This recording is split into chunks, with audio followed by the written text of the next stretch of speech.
Hello everybody! This is the first Planet Zoo tour on the channel. Um, this park, the park's name is Cowabunga Wildlife Reserve. It is situated in Australia and houses only animals. Sorry, this is my first time recording. It houses only animals from the Oceania area, which includes Australia, New Zealand, and the surrounding islands. Now, the first exhibit that we're going to be looking at today is the Baroga crane. These cranes are endemic to Australia, and they normally live in the wetlands, as you could probably tell from the habitat. This is actually the first habitat I decided to build, and is the welcoming species for the zoo. We have some pretty normal food and drink shops over here. This is our first extinct animal diorama, to be specific, this is the thylacine, which is a extinct marsupial from the island of Tasmania. These guys were hunted to extinction in 1936, and the last one was recorded hunted at around the 1980s, I believe. Yeah, actually, in 1982. Now, if you were to go to the left, we would come across the oddity house. This houses all the weird and wacky creatures.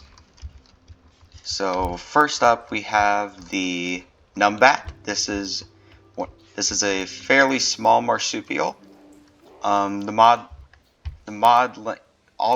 So most of these animals are actually mod animals. You can go check them out on the Planet Zoo Nexus. Over here we have the eastern blue-tongued skink. They aptly get their name because of the blue tongue that they have.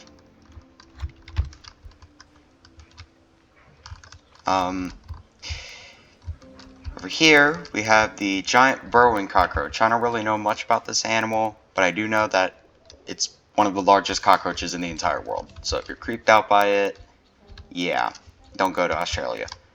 Over here we have the Tasmanian devil. They are actually known for being aggressive and having the largest bite force compared to the size of the animal, and their bite force is strong enough to crunch bone, I believe. Correct me if I'm wrong. Over here we have two different populations of koalas. The ones with the squarish ears and the white rumps are the Victorian koalas, and the ones with the more circular ears and gray and olivish rumps are the Queensland koalas.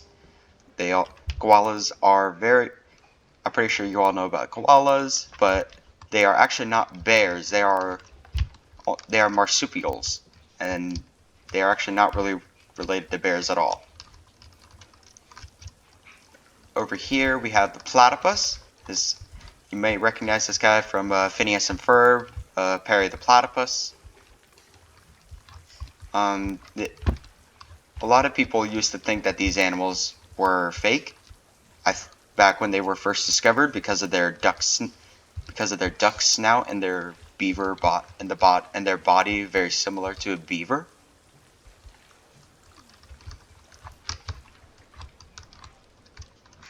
Over here, and finally over here we have the North Island brown kiwi. I don't know where they got the name kiwi from, but it could be from the fruit. You never really know. These guys are endemic to the islands of New Zealand, to the North Island to the New Zealand North Island. Sorry. And yeah, that's all the animals in the oddity house. Uh-oh. Hold on a second. There we go. This is over here is one of our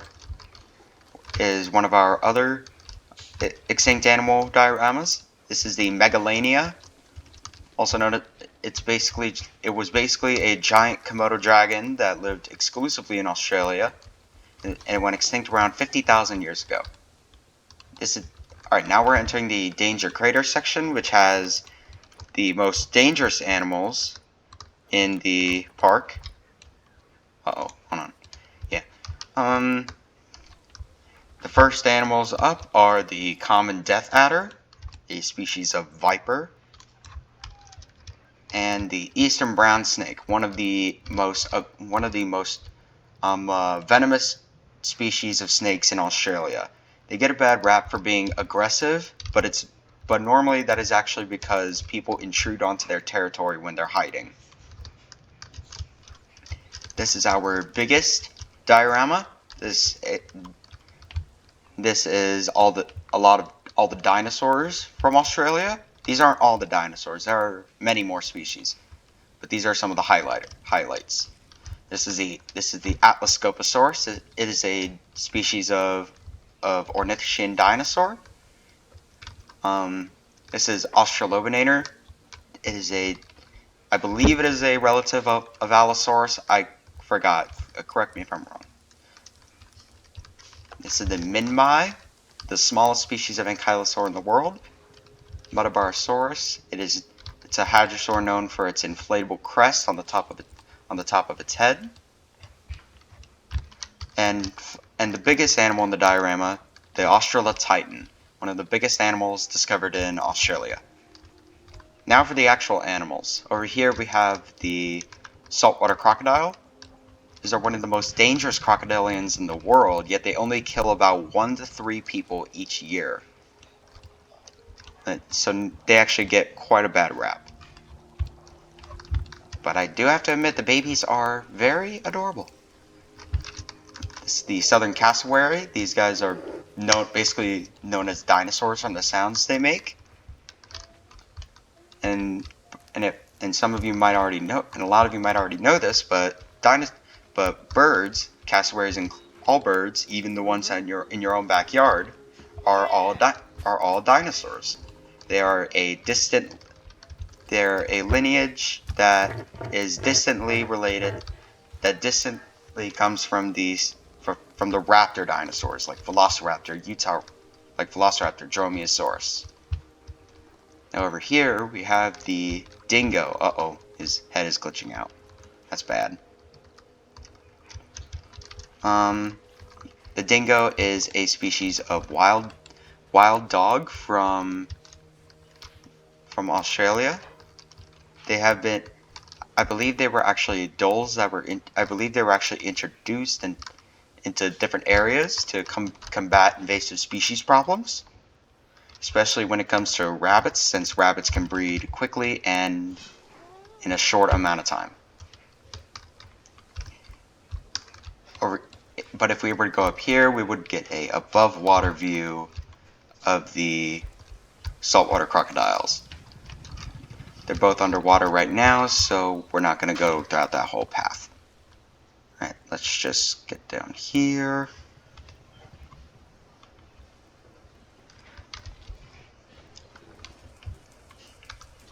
Over here is the Pelican Plaza, which as the name suggests, it is a plaza that is a restaurant for food and drinks, as well as a view into the pelican habitat.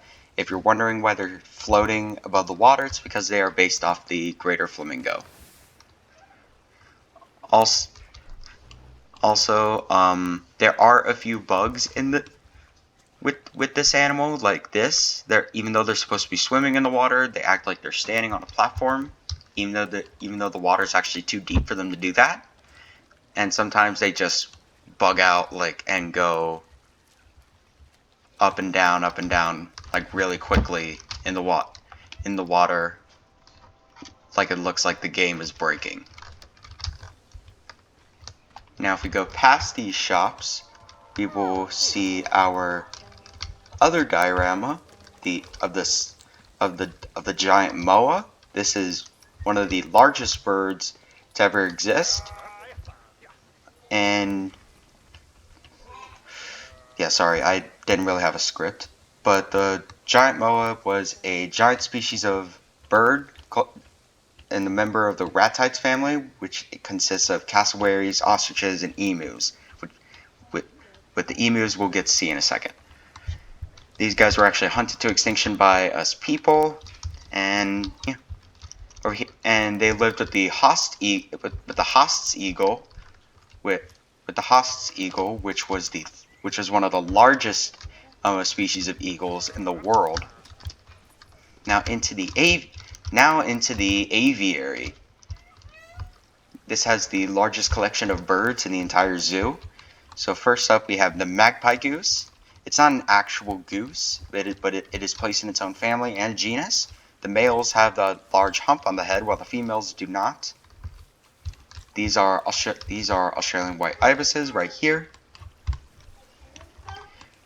And over here we have Australian brush turkeys, northern cassowaries, which are smaller and more colorful than the southern cassowary, and the smallest species of cassowary, the dwarf cassowary, which is very tiny and not that colorful at all.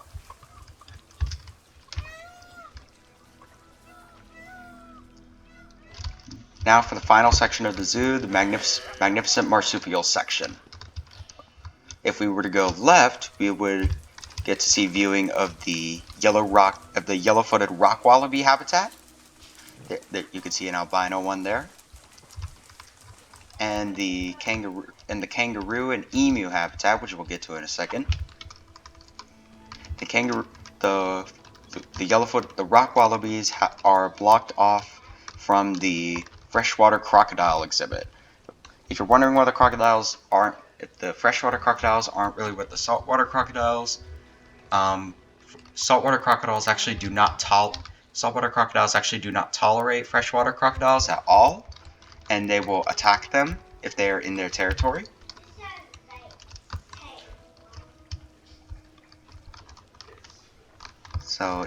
So after we just go through here, and yes, I know a lot of paths are long. Some distances between habitats are short, and so I did not really plan this zoo out that well. So I'm free for any advice or whatnot. Alright, so over here, this is the kangaroo and emu habitat. Obviously over here, these are the emus.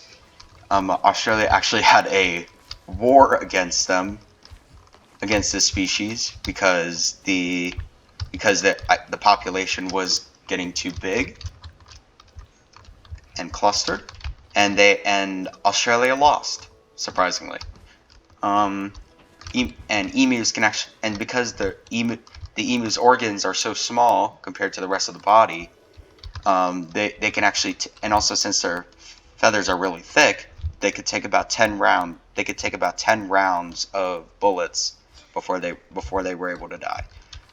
This is the red kangaroo male. You can obviously tell because of his signature red coloring.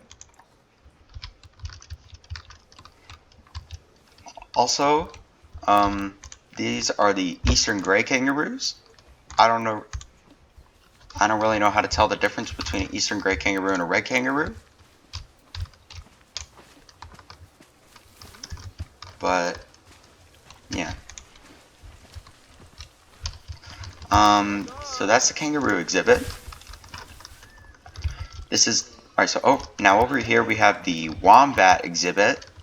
This has two species of wombats, just like in the koala habitat. This is the common wombat, and over here we have the southern hairy-nosed wombat. There's also the northern hairy-nosed wombat, but the mod for that has not been made yet. Over here we have the small critters. This is a diorama featuring signature animals of Australia, with the Tasmanian devil, the koala, the emu, the kangaroo, saltwater crocodile, and the platypus. Now in here we have the bilby, which is a very unusual little animal. They sort of look like aardvarks, but just way tinier and have a lot of fur. Then we have three species of tree kangaroos. and we'll go through them all one by one. So over here we have the Mashi's tree kangaroo, which gets its signature, which is obviously known for its white ears, legs, tail, and face, which is an easy way to tell it apart from the rest.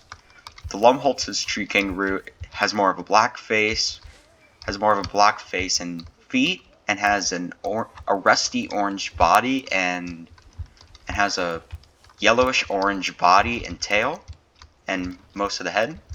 And the Goodfellow's tree kangaroo has more of a reddish body with a yellow tail, underside, and feet.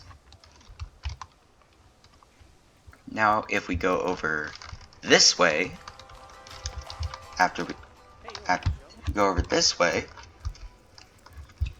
this is the Wallaby Walkabout section. The name is from the now closed attraction at the Tampa Zoo of the same name.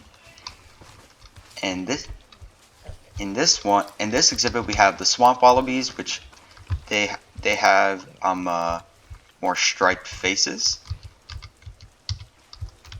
You can obviously tell.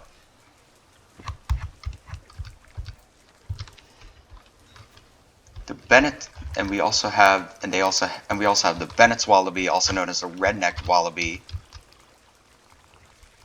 and with its other population and some people actually consider the red-necked wallaby and the Bennett's wallaby the same species, or they're just different populations, or even different subspecies. But I just don't really care. I just don't really care about the naming. I just care that it's still an animal. Over here we use the Birds of the World prop pack by Nicholas Linerider to make the Laughing Kookaburra exhibit. Though I gotta say, you gotta make a little more poses for them. I'm not forcing you to.